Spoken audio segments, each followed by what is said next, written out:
Hello viewers, আশা করি তোমরা সবাই ভালো আছো, সুস্থ আছো। আসলে এই মায়ের পুজো কিন্তু সেই শ্রাবণ মাসেই হয়েছিল। আমার একটু ব্যস্ততার কারণে অনেক দেরিতেই ভিডিওটা পোস্ট করা হলো।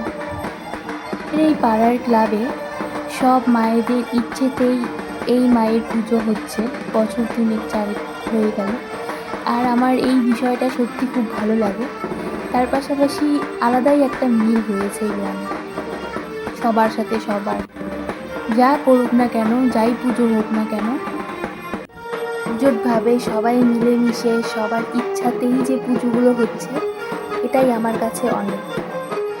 গ্রামাঞ্চলে হোক বা শহরে, প্রত্যেকের সাথে প্রত্যেকে মিলেমিশে থাকাটা কিন্তু একটা অনেক বড় অধ্যায়।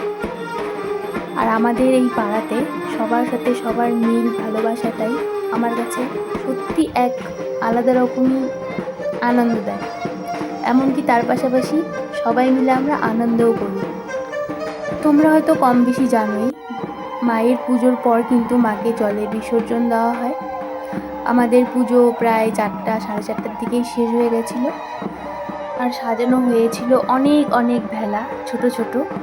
সেগুলোতে একটা করে কলা, একটা করে ধূপকাঠি, নিয়মে কিন্তু সেগুলো ভাসিয়ে দিতে হয় জলে। তাই আমরা সবাই মিলে মায়ের বিসর্জনের সাথে সাথে কলা গাছের ছোট ছোট ভেলাগুলো আমরা সবার হাতে হাতে একটা করে নিই আর ভাসিয়ে দিই। তবে মনসা মায়ের পুজোতে বেশিরভাগটাই মহিলারাই অংশগ্রহণ করে, তাই এখানে তেমন একটা পুরুষ ছিল না। মহিলারা আর আমরা কিছু মেয়েরা সেখানে অংশগ্রহণ করেছিলাম।